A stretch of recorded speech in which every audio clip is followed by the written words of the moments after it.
Welcome to Workforces. I'm Julian Alcid. And I'm Caitlin Lemoyne, and we speak with the innovators who shape the future of work and learning. Together, we unpack the complex elements of workforce and career preparation and offer practical solutions that can be scaled and sustained. Workforces is supported by Lumina Foundation. Lumina is an independent private foundation in Indianapolis that is committed to making opportunities for learning beyond high school available to all. Let's dive in. In today's conversation, we circle back to where it all started for us. We met today's guest way back during our time at Southern New Hampshire University. Like so many people who've worked at SNU, as we call it, Sasha Thackaberry Voinovich has applied that experience to build new online learning programs and models. Yes, Julian, it's great to see a familiar face on today's podcast, and we're looking forward to learning more about Sasha's latest work and her approach to leading a new enterprise. In her latest incarnation, Sasha's serving as president of SkillsWave, an education benefit company that recently spun off from D2L. SkillsWave connects employers with education partners to fill skills gaps and develop talent into a competitive advantage. Previously, Sasha held leadership roles in online learning with Pearson, Louisiana State University, Southern New Hampshire University, and Cuyahoga Community College. She's on the Quality Matters board, has published articles in numerous higher ed publications, and was a co-recipient of the 2013 MOOC Award for Excellence through the Open Education Consortium. Sasha holds a Bachelor of Fine Arts in Dance from the University of Akron and an MAT and PhD in Higher Education Administration from Kent State University. Welcome to the conversation, Sasha. Thank you for having me. This is going to be fun. I feel like we have a SNU alumni network, right? We really do. It does feel that way. It's great to see you today, Sasha, and we're looking forward to diving into this conversation with you. Can you please, expanding upon the bio that Julian just talked us through, can you please tell us a bit more about your background and how you approach your work? I actually, like many of us, accidentally ended up in the field of ed tech. So if you go back far enough, I was a K-12 teacher and then got sort of into curriculum development and then educational technology. I really leaned into instructional design earlier in my career. So I think I approach everything sort of from a backwards design perspective. What is the goal at the end of the day? And then how do we measure the success of that goal? And then what do we need to do to get to that goal? So that's sort of an approach that I've had for a while. I never wanted to be president of anything. I've always wanted to be in a position where I could make change, right? So I've considered myself to be sort of change maker, and it sort of led to this position. I feel like I've been preparing for this position that I didn't know I wanted for a really long time. I've always considered every place you work, you have this opportunity to grow and learn and change things and evolve things. And I think the biggest part of the last decade of my career has been learning how to be a more effective leader, which is actually a very similar skill set to being an educator if you do it right. And the other thing I've been developing, I would say, in myself is patience. Also over the last decade. Dispositionally, that's important for a leader, and it is not something that comes easily to me. No, absolutely. Thank you. Yeah, it's great to learn more about, kind of where you started and what drives you to this point. So thank you. Yeah, no, absolutely. And so Sasha, what are the problems that you've sought to solve at D2L and now at SkillsWave? And we're particularly interested in the bridging of conversations across educational institutions and the workforce. Yep. And there is definitely a bridge that needs to be, I think in some cases even built and then subsequently crossed. There has been, well, you all know this very well. This isn't a new conversation, right? We've been having this conversation for a really long time about how do we make sure that educational institutions and training providers really are preparing people for the workforce, for entering the workforce, and for changing careers. I think changing careers can be really, really challenging. And there isn't always an alignment between the timetable that it takes to evolve curriculum or teaching methods and strategies and what the world of work needs. And that change is accelerating more so than ever before. There's also sort of political forces at play and generational differences that have really put a lot of daylight onto the relevancy of higher education. But there's still really compelling data that degrees make a huge difference in the lives of individuals and their families in terms of their ability to change their economic circumstances. I think a lot of folks have been in this space that this needs to be a both and yet it's been very hard to do that. I think structurally, a lot of educational institutions are not well set up to be able to move fast, but we also know they can move fast if they have to, right? Everybody moved really, really fast when we had a pandemic. So that was encouraging to me. It's been a little less encouraging since then to see that some of the institutions are very, very focused on physical presence again, because the world of work is not entirely based on physical presence anymore. But this, from the skill-based perspective, continually learning new skills is absolutely going to be essential for individuals and the competitive advantage for businesses. And they know it, which is why they're really investing in this space. But nobody's cracked the code on how do educational institutions respond faster to the needs of businesses. How do we make sure that individuals learn faster and in different ways and different things, right? AI is not the enemy. It is, even though I do still occasionally fear Skynet. So be nice to the robots. But I do think that we're going to have to interact and work with technology very differently, and it is going to require everyone, even those who don't work in the technology field or technology adjacent field. It's going to require everybody to have more technological skills than ever before to be successful in non-technology jobs. Absolutely. Yeah. And I think as we go in that direction, Sasha, could you tell us a little bit more about what SkillsWave is as a company? What we are is a solution, essentially, for businesses who are looking to upskill their employees and make sure their skills are both relevant and preparing them for what's next. And then we partner with education providers to do that, both higher ed institutions and also training providers and associations. And then what we do is we surface that learning in a really compelling way, creating pathways for learners to make sure that they can get exactly the skills that they need in sort of the format that works for them, right? Because these are all working learners. Their learning has to fit into their lives. So a lot of obviously asynchronous online learning, a lot of shorter form upskilling that happens.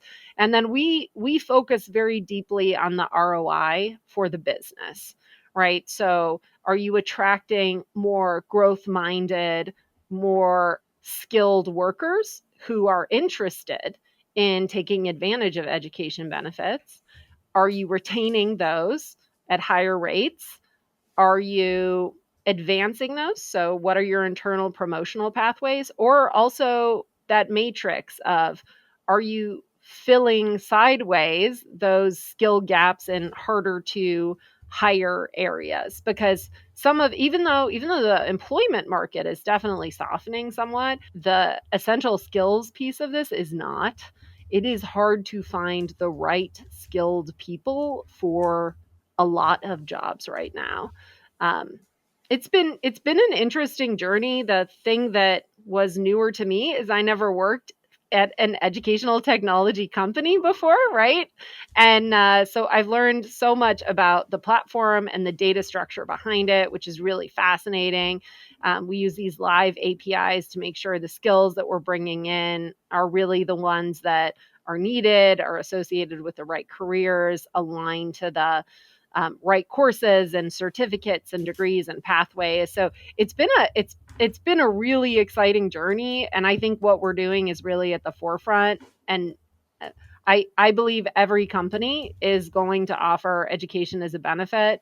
not a reimbursement model, but they're going to they have to. Like, companies need to invest in continual learning if they want to have that edge. Sasha, what are some of the challenges and successes you're seeing in your work?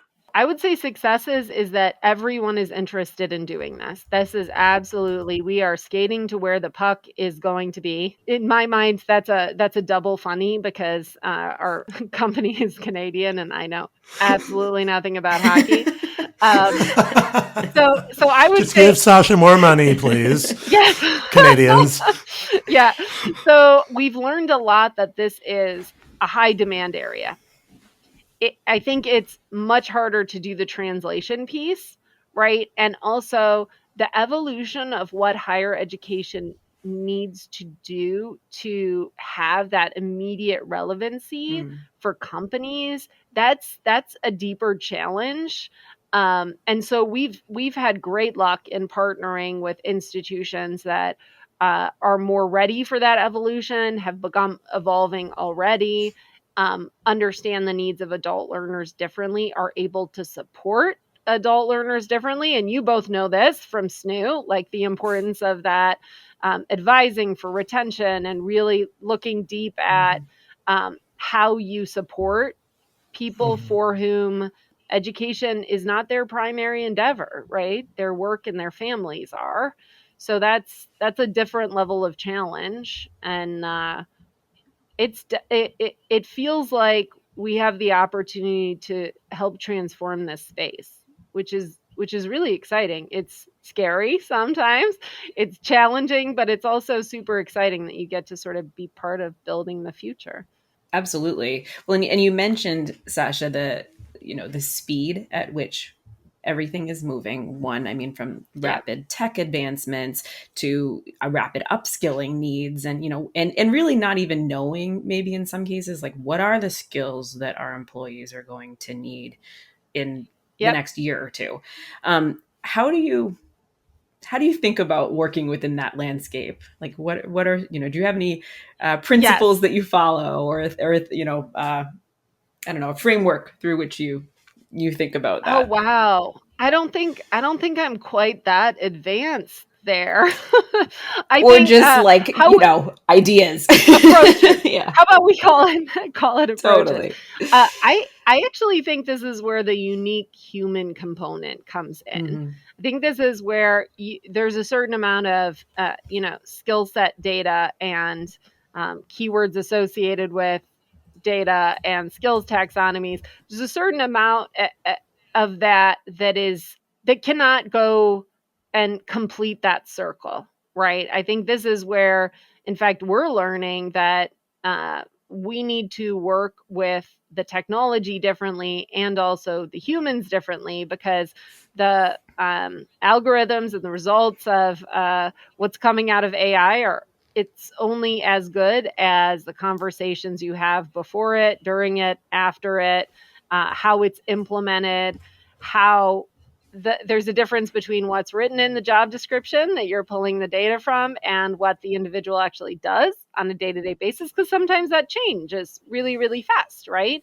What you call a project manager at a company, if the company is larger, they could have a dozen job descriptions for a project manager. And some of that could be specific domain related knowledge, but there is a certain amount of methodology that you would want to be universal, and how you articulate that and what level of proficiency you need someone to be able to perform at.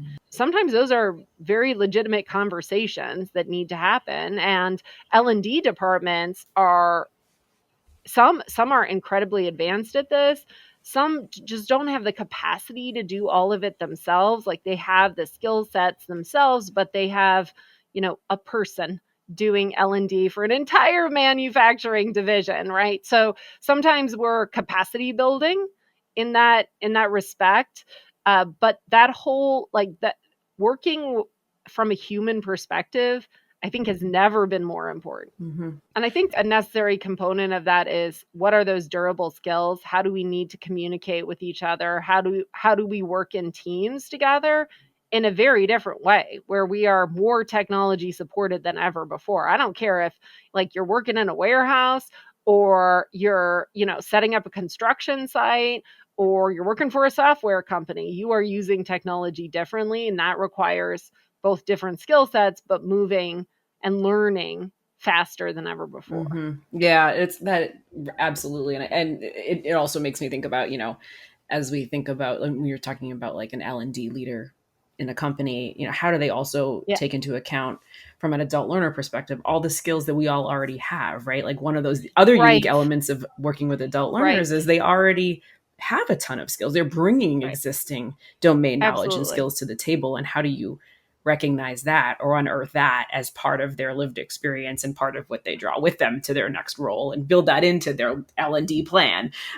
It's just, another level of complexity. And how do you even know? Right? Like, as a manager, you're not sitting there reviewing everyone's resumes who already works there. That's not something you do. And when someone does raise their hand, I still remember this at when I was at SNU. So I led the course production team there, and we did a massive implementation of Brightspace. You all remember this. And there was a young lady who was he hadn't been there very long, and she just came up to me. She raised her hand. She came up to me and she was like, I have a degree in UX. Design. And I think there are some things that we could do, to improve the experience in the courses. And I thought, and this was considered like almost a decade ago, right? Like this was like 8-9 years ago, before everyone had UX all over the place and experts in that space. And I was like, well, that's interesting. Well, let's see what some options are, right? And then 2 years later, when I left, we had a mini UX team, and SNU now has the much, much bigger UX team on the learning side as well. Like this is where I would never have known she had that skill set if she hadn't just walked up to me and told me. So how do we surface those experiences for L&D leaders, for managers, to make sure that we can fully leverage the talent we even already have, right? I think that's a really good point. So, Sasha, can you speak to share an example or two of current or recent partners that you think are doing this very well?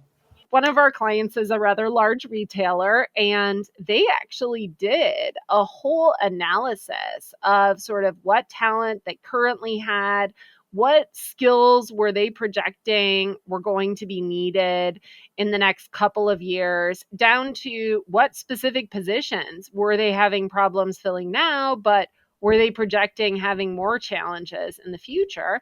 And then that was all information that they really used to inform their selections of what to put into their marketplace, which is our platform essentially provides the ability to register for things based on skill sets or careers, and even down to a specific skill that someone wants to develop. And so they very intentionally curated their learning opportunities and even structured their policies in a very intelligent way that enabled people to develop the skills that were most important to them, but also most important overall to the employees.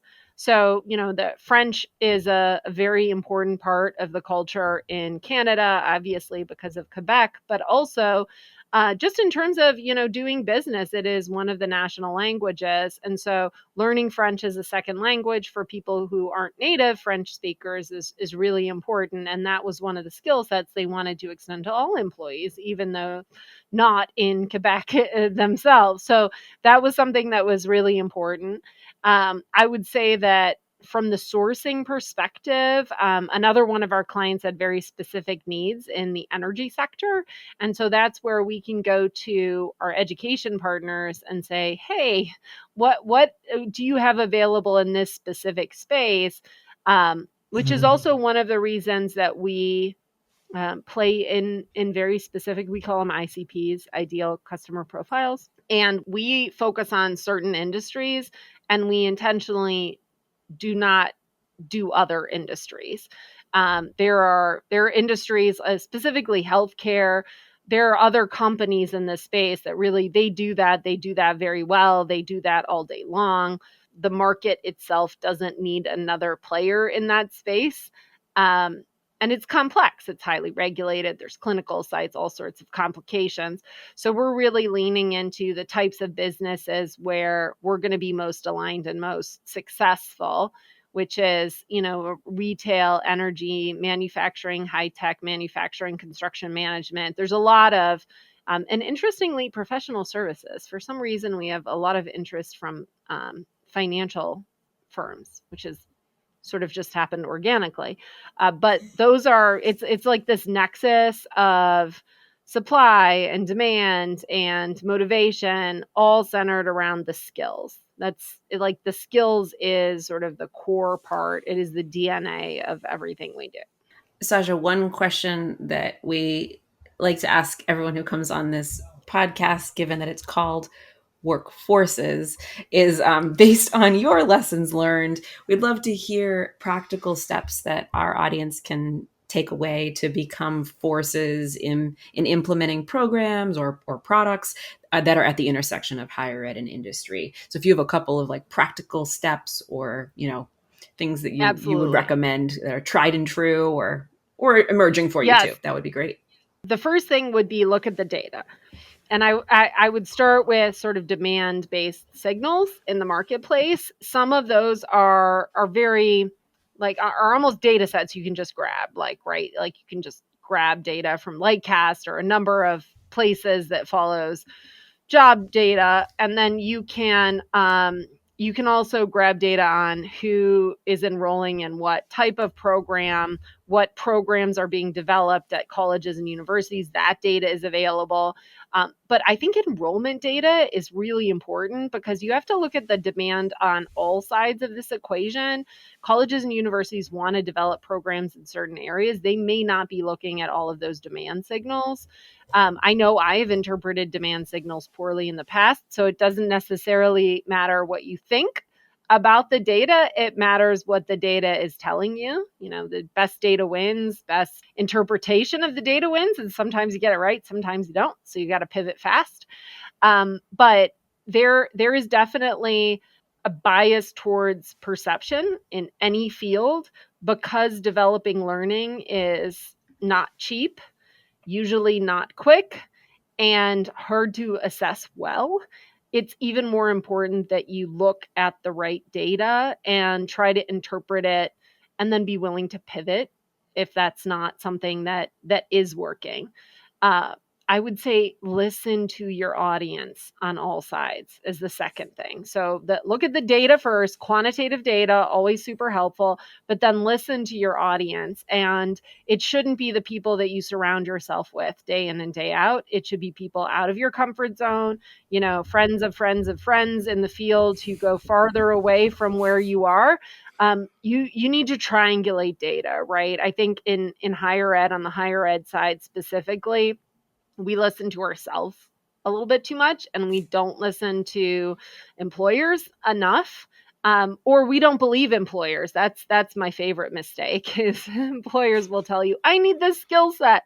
And then sometimes in academia, we're like, but we think you need this skill set. Well, that doesn't exactly work, right? So I would say that's the second thing is making sure that what you're building is relevant to both groups.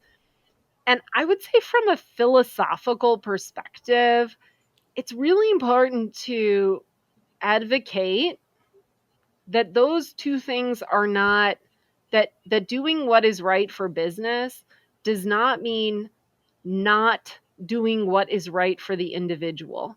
Because part of our job is to make individuals successful across a variety of environments. And we're not doing people any favors if we are not preparing them for what employers need. Because good jobs, what is the most impactful thing we can do for our communities? I would say is good jobs for people.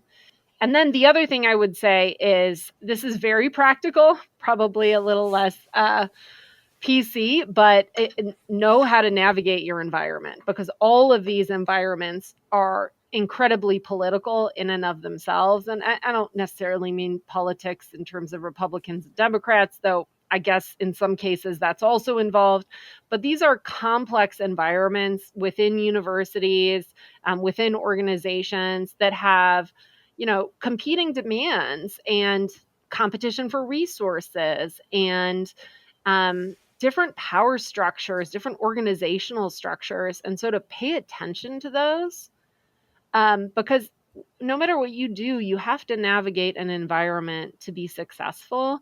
And I don't think people always do that intentionally. So those would be, I would say, the three things in order to really move forward. And if I can remember those three things, it would be look at the data, right? And follow the data, talk to people who aren't necessarily believing the same things you do, or aren't in your space, right? And then the third thing I would say is like politics and power structures, which we don't necessarily think enough about from a change management perspective, right? If you want to make change in the world, you have to understand where you're starting from, what the levers are, and how you get to different. Hopefully better, right? Not just different. Well, and you are asking, in so many of these cases, you're asking pretty complex institutions, certainly the educational institutions and the employers to change the way they do things. And that's very political just in and of itself. It totally can be, for sure. And and even departmentally, like departments within the same colleges, within universities. And most colleges and universities have very wide missions, right? With some notable exceptions, but they have missions that incorporate, teaching and like community involvement, usually some sort of outreach, sometimes serving military students, also research, by the way, also government grants, by the way. It's a lot of priorities to have all at once. It really is. And this is a real challenge and focused kind of work. It is. And it's over time too, right? It's focused work over a period of time. And if we don't build it though, if we don't build it together, it will be built without us, right? If we don't build it together as a community across educational institutions, associations, and employers, I do worry that relevance will be lacking. So speaking of overtime, as we begin to want, not that we're overtime, but over time, how can our listeners learn more and continue to follow your work over time? Oh, look at that. Way to set me up. Okay. Well, I work with an amazing team at SkillsWave. And so we are going to be sort of publishing articles and blogging. I am all over LinkedIn. Most of the time I amplify great things other people are doing. And then I would say just watch to see us grow, because it is sort of the results at the end of the day that are those market signals. But everybody gets to play in this sandbox, right? Like we all have a part to play in it. So I look forward to learning a lot from the community as well. Well, thank you so much, Sasha, for taking the time to talk with us. And, you've offered all sorts of great insights and takeaways, and we look forward to following your work as the wave unfolds. Fantastic. Or rolls out, or whatever waves do. Yeah, no, I like it. You could surf the wave, you could, ride the wave. There's a lot of different wave-related analogies. But thank you so much for having me. I appreciate it. Thank you, Sasha. That's all we have for you today. Thank you for listening to Workforces. We hope that you take away nuggets that you can use in your own work. Thank you to our sponsor, Lumina Foundation. We are also grateful to our wonderful producer, Dustin Ramsdell. You can listen to future episodes at workforces.info or on Apple, Amazon, and Spotify. Please subscribe, like, and share the podcast with your colleagues and friends.